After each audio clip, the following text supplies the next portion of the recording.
Il est le même hier, il est aujourd'hui et il le sera toujours. Est-ce que son pouvoir d'accomplir de grandes choses a été laissé quelque part? Moi, je n'y crois pas. Je sais qu'il est le même.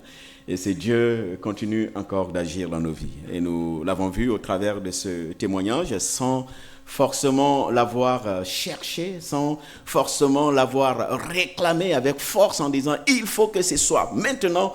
Mais le Seigneur, lui, en douceur, il a agi et il a apporté vraiment la guérison à notre sœur. Nous voulons bénir le Seigneur pour cela et continuer à prier pour vous, pour cette école, cette formation que vous êtes en train de prendre en ce moment, pour que le Seigneur lui-même soit votre guide et votre soutien. Alors, les 2 dimanches prochains, je ne serai pas là. Je serai en Côte d'Ivoire. Je prends part à une rencontre de l'UMA. L'UMA, c'est l'Union mondiale de l'Alliance. Et l'Union mondiale de l'Alliance regroupe toutes les églises issues de l'œuvre missionnaire donc de la CMA, Christian Missionary Alliance. Et donc, à travers le monde, plusieurs personnes se donnent rendez-vous à partir du samedi prochain en Côte d'Ivoire, où nous serons jusqu'au 12 octobre. Et donc, voilà, ça va donc, c'est une joie pour moi d'être là ce matin, de pouvoir apporter ce message. Et pendant que je ne serai pas là, vous n'êtes pas seul, vous ne serez pas seul. Le pasteur Paco sera là le dimanche prochain. Et Dan Lavrens va apporter le message le 12 octobre. Je vous invite à la prière avant de commencer ce message. Notre Père, notre Dieu, nous sommes heureux de nous tenir devant toi encore ce matin. Nous sommes heureux de tout ce que tu accomplis au milieu de nous et au travers de nous.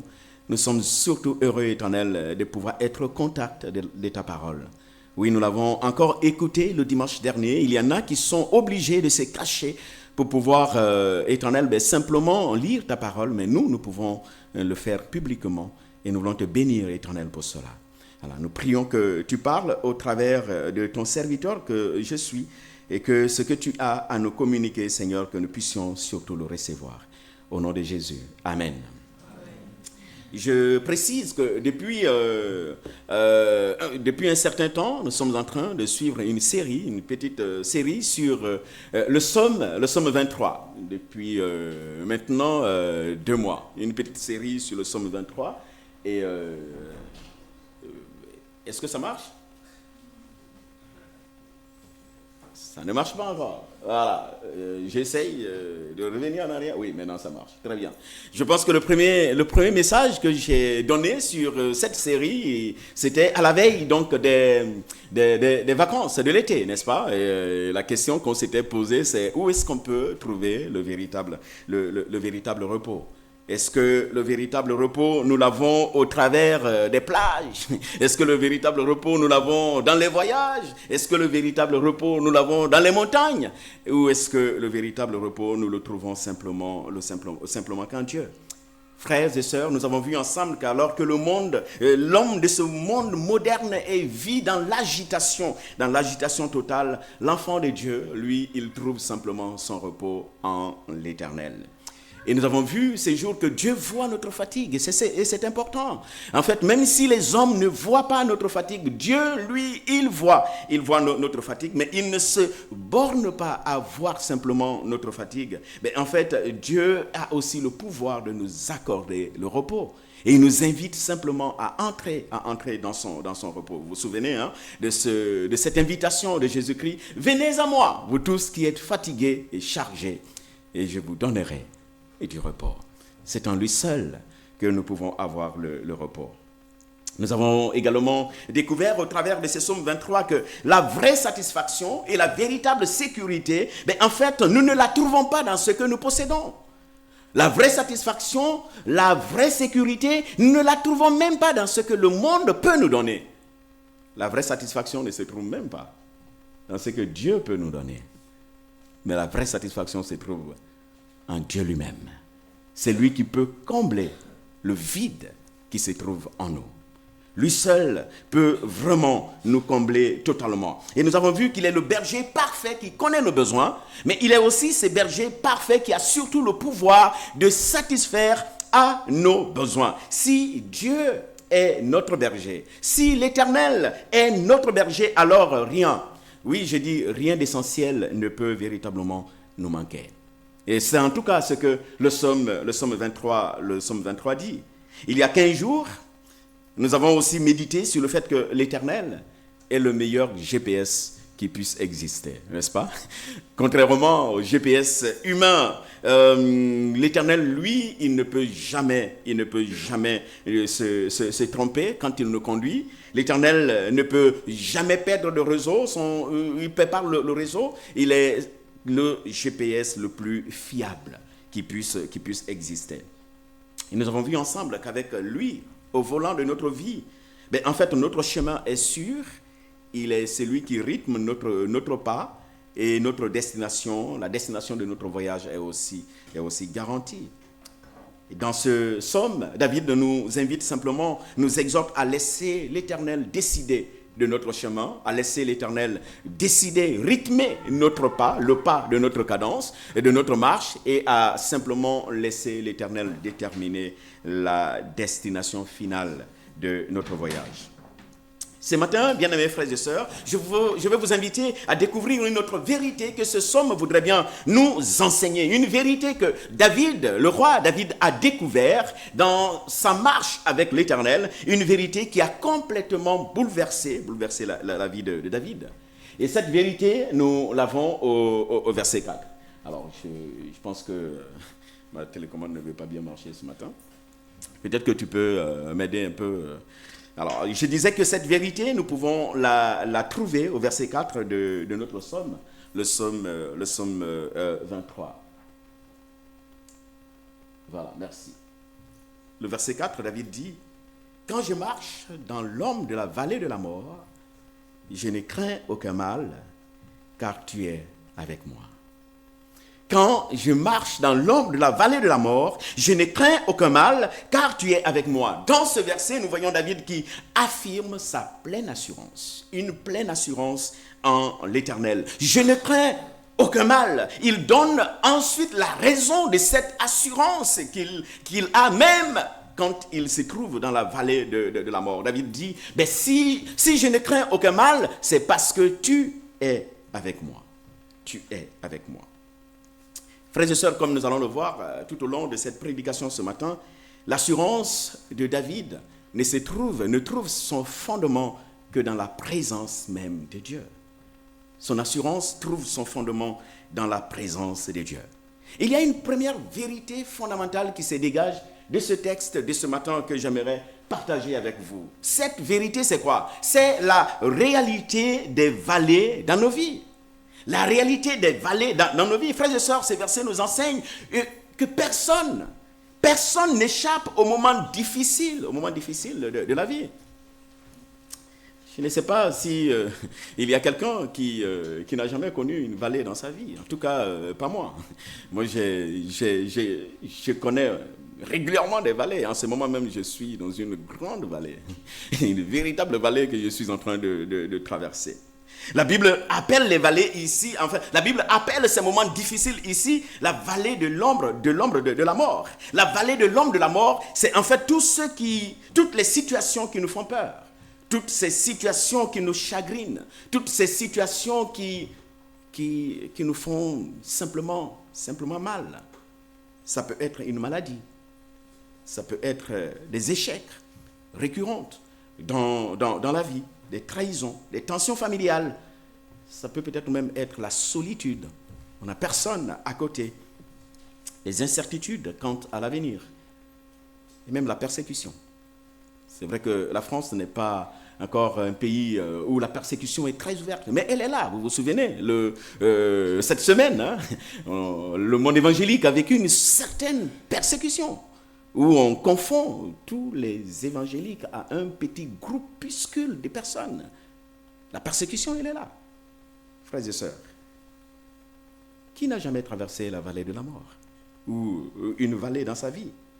Même un roi comme David n'y a pas échappé. David a connu dans sa vie de véritables vallées de la mort. Quand David écrit, même quand je marche dans la vallée de la mort, en fait, il savait de quoi il parlait. Parce que cet homme a connu les vallées de la mort. Et les vallées de la mort ont été nombreuses dans sa vie. Comme vallée de la mort, David a connu ce qu'on appelle le mépris même des siens. Vous savez, quand le mépris vient du dehors, il est souvent supportable. Mais quand il vient de l'intérieur, c'est encore plus difficile à accepter. Quand Samuel vient oindre les fils d'Isaïe, son père, en fait, on n'a même pas invité David. Il était oublié, méprisé. Il n'a pas été convié. Le mépris. David a connu la vallée de la jalousie et de la haine. La jalousie et la haine de Saül qui a voulu le tuer. Vous connaissez l'histoire. David a connu ce qu'on appelle la peur permanente d'être en face d'un danger. David a connu des années d'errance, la fuite et la cachette dans des grottes à cause simplement de la jalousie et la haine d'un homme, Saül. Il a connu des vallées dans sa vie, les trahisons même au sein de sa propre maison. Des moments de révolte dans sa propre maison. Son fils Absalom qui s'élève contre lui et qui le détrône même. Il réussit à détrôner. Je ne sais pas si David avait une forte garde, je ne sais pas, royale ou quoi, mais quand même, son fils, qui n'avait sûrement pas une grande armée, a réussi à détrôner son père et à le chasser. Il était obligé de fuir comme un fugitif la capitale Jérusalem pour aller se réfugier ailleurs. David a connu des deuils et des déchirements familiaux. Vous vous souvenez de Tamar, sa fille, est violée par son demi-frère. Vous connaissez comment Amnon, ce demi-frère, a été tué par son frère pour venger sa sœur.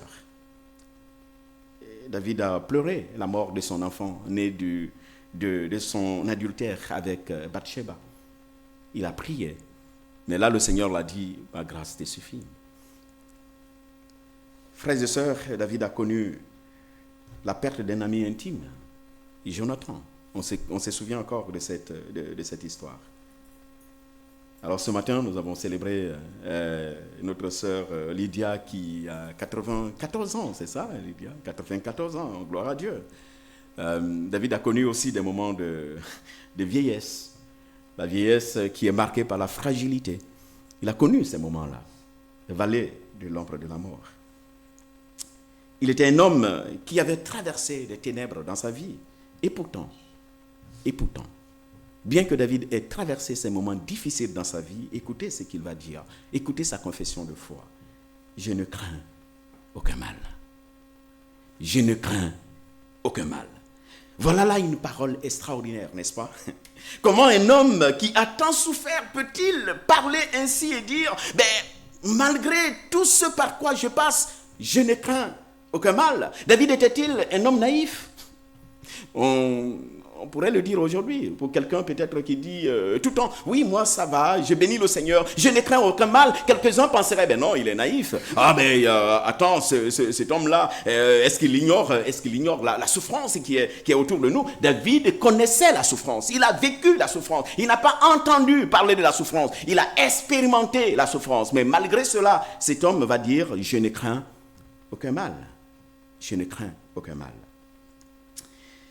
Frères et sœurs, ces textes nous enseignent que les vallées sont inévitables pour tout homme. Les vallées sont inévitables. Elles font même partie de la vie humaine, les vallées. Et même le chrétien peut être confronté, il peut être amené à traverser des épreuves, des moments difficiles. Remarquez ce que David dit dans ce verset que nous sommes en train d'étudier ce matin. Il ne dit pas « si je marche dans la vallée de l'ombre de la mort », mais David dit « quand je marche dans la vallée de l'ombre de la mort ». Je pense que quand on dit « si je marche », il est question ici d'une hypothèse. David ne parle pas d'hypothèse, il parle d'une réalité qu'il connaît.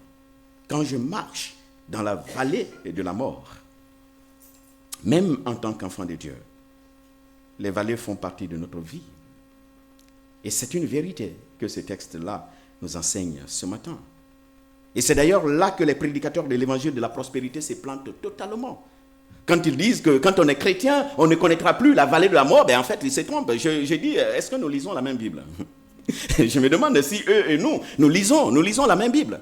David était comme un ami de Dieu. Mais cet homme a connu des moments difficiles dans sa vie. On aimerait tellement croire qu'avec Dieu, la vie serait facile. On aimerait tellement croire qu'avec Dieu, en fait, il n'y aurait plus de souffrance, il n'y aurait plus d'épreuves, il n'y aurait plus de pleurs, il n'y aurait plus de larmes. Mais non, la Bible ne dit pas cela.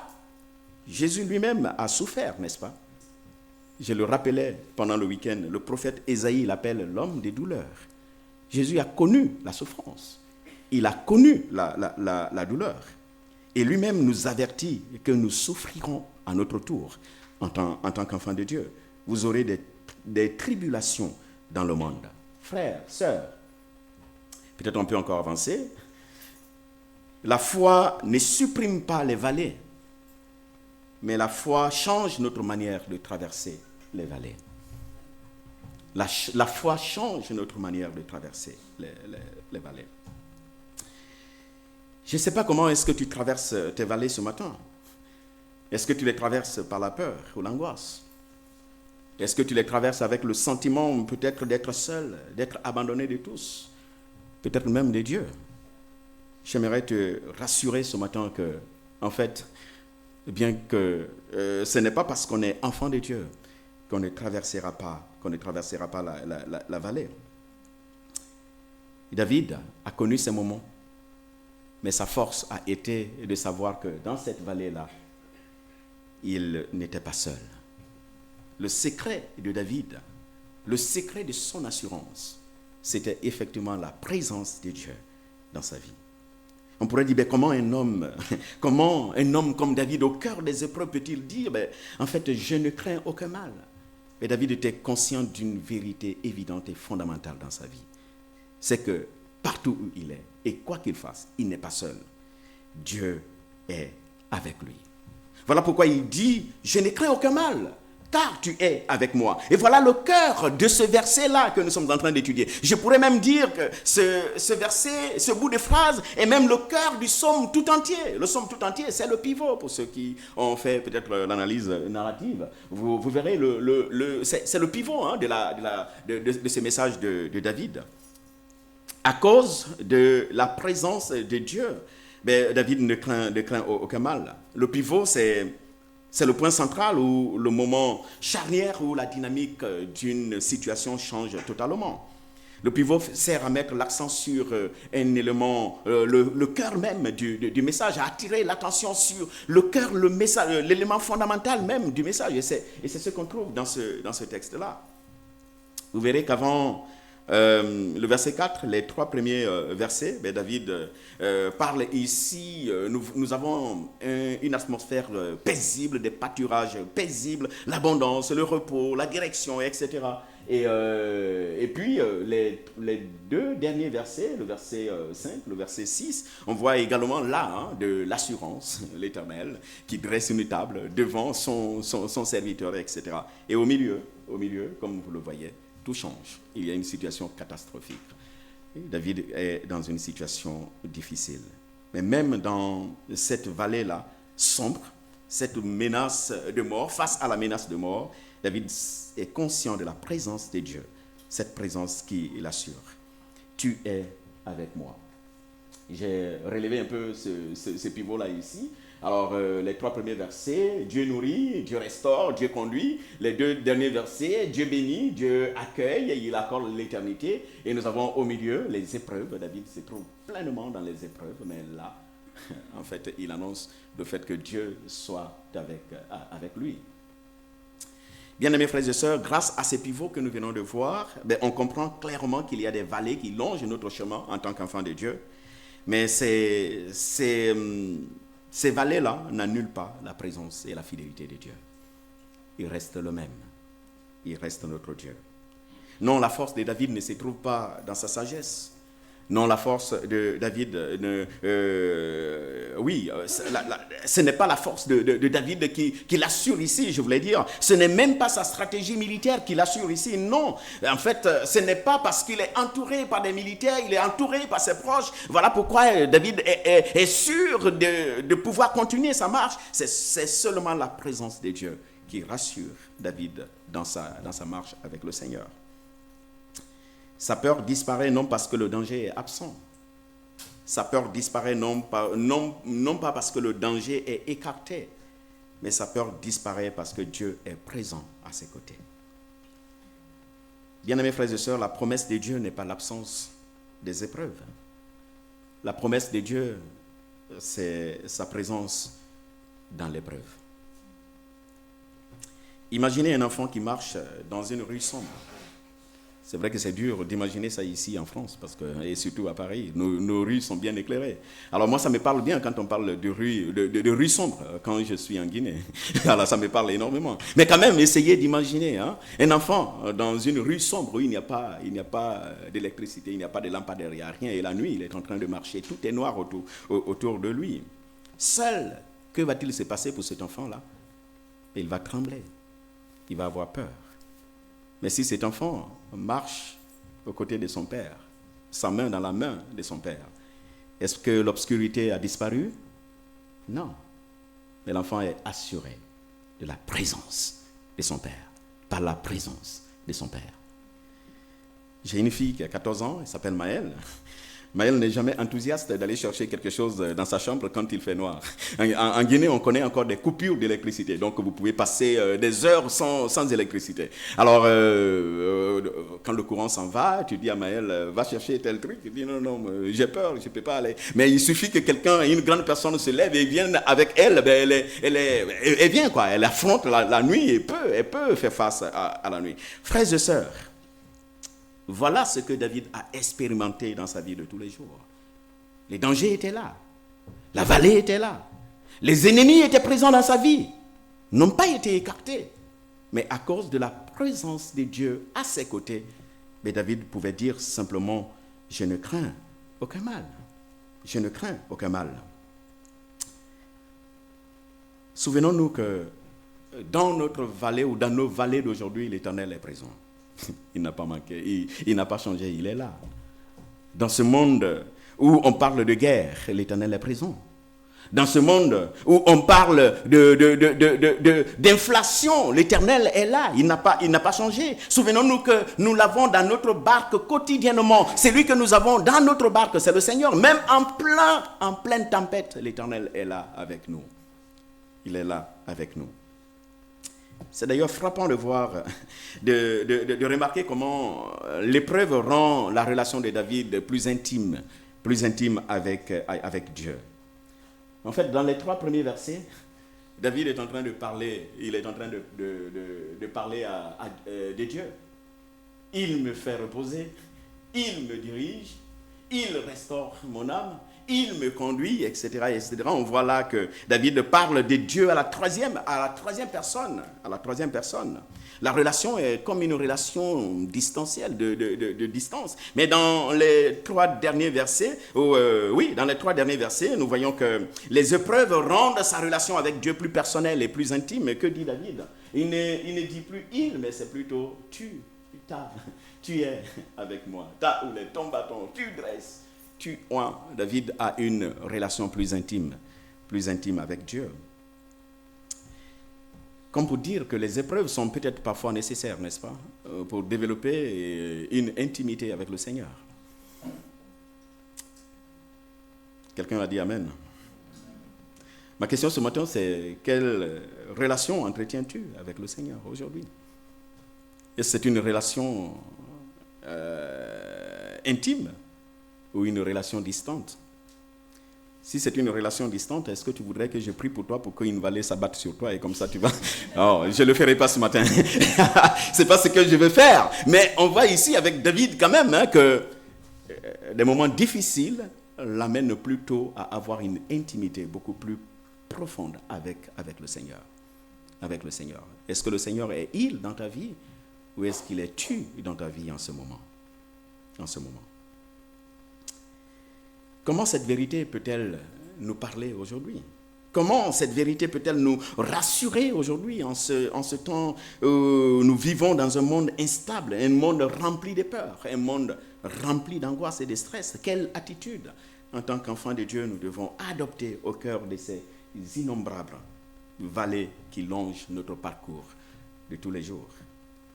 Comment, en tant qu'enfants de Dieu, nous pouvons rester confiants et fidèles à Dieu alors que tout est comme totalement sombre autour de nous. Quelle attitude adopter? En fait, la Bible nous invite ce matin à fixer nos yeux sur les promesses du bon berger. La Bible nous invite à fixer nos regards sur les promesses du bon berger, à nous rappeler des promesses du bon berger et à vivre au cœur de notre cité incertaine comme des citoyens du royaume. J'ai coutume de dire, qui va venir se convertir lorsque votre discours quotidien, c'est du pessimisme, où vous ne parlez jamais d'espérance et vous parlez toujours des choses catastrophiques? Qui viendra se confier à un tel Dieu qui est incapable de changer l'histoire? En tout cas, le Dieu en qui je crois n'est pas un Dieu qui est incapable de changer l'histoire. Au cœur de l'épreuve, au cœur des moments difficiles, notre Dieu est capable de... En fait, il est un Dieu fort et puissant. Nous avons simplement à donner l'espérance là où il n'y a plus d'espérance.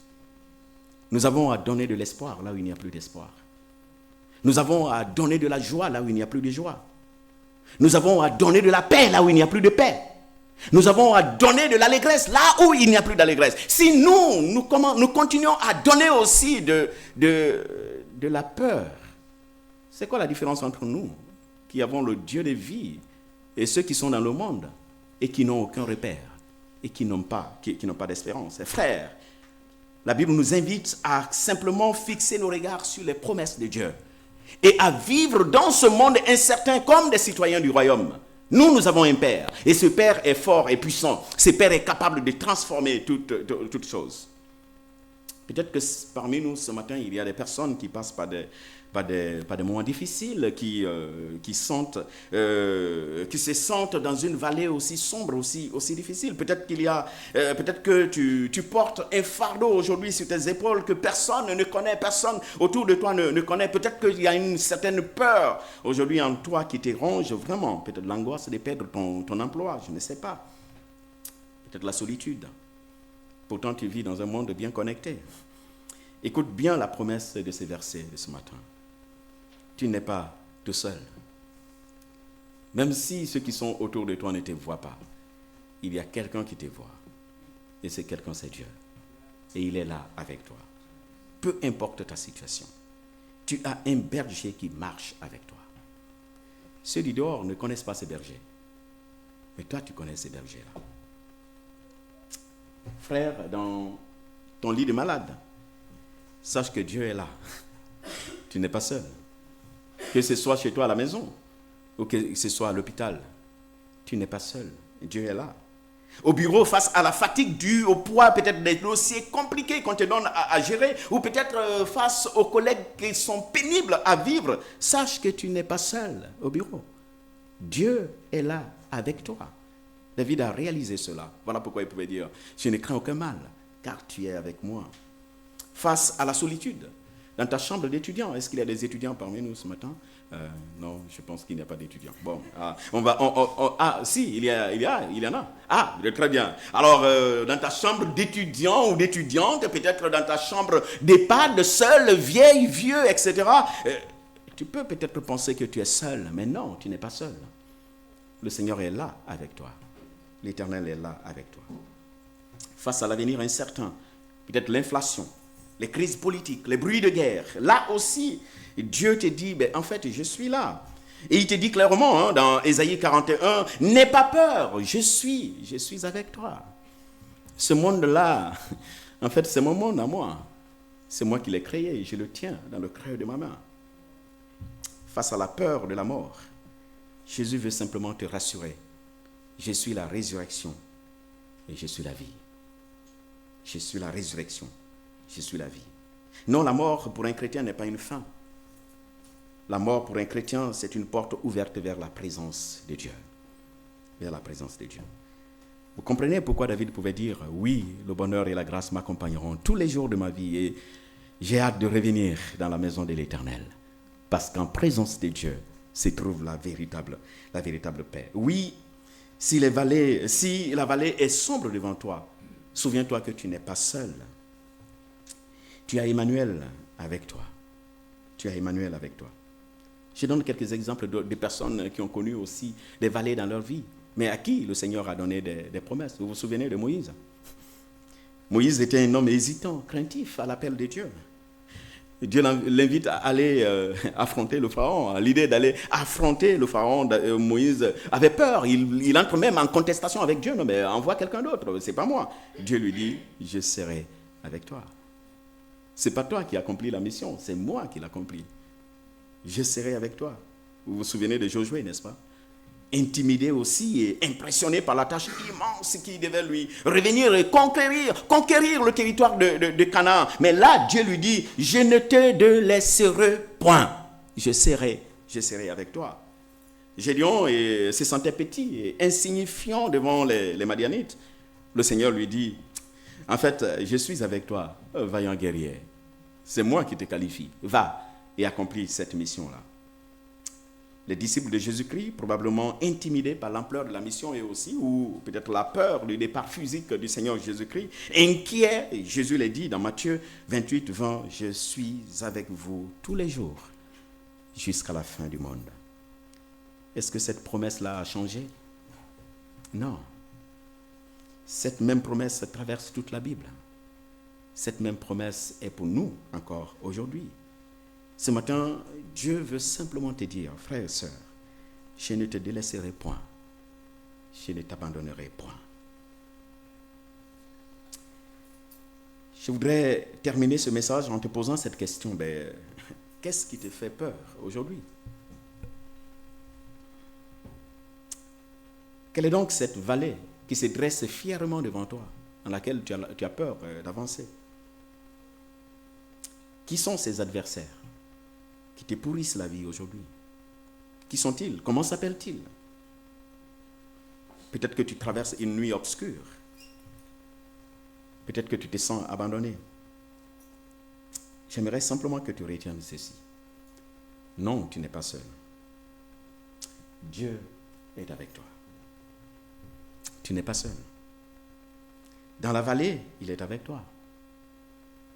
Face au danger, il est avec toi. Au milieu de tes ennemis, il est toujours avec toi.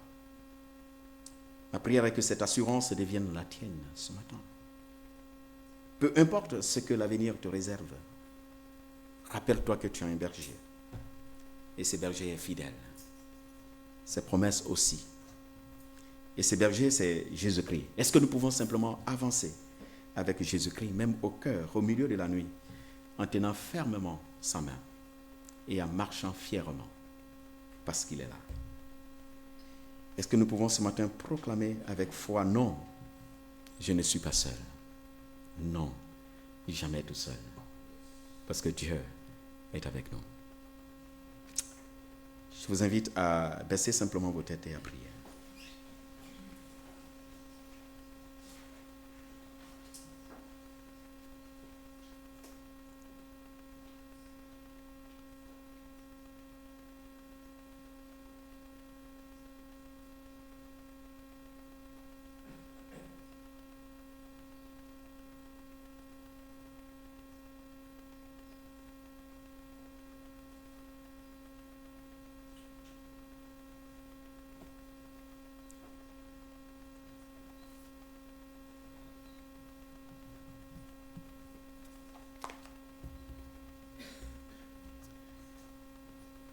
Seigneur, merci pour tes promesses qui ne changent pas, parce que toi, tu ne changes pas.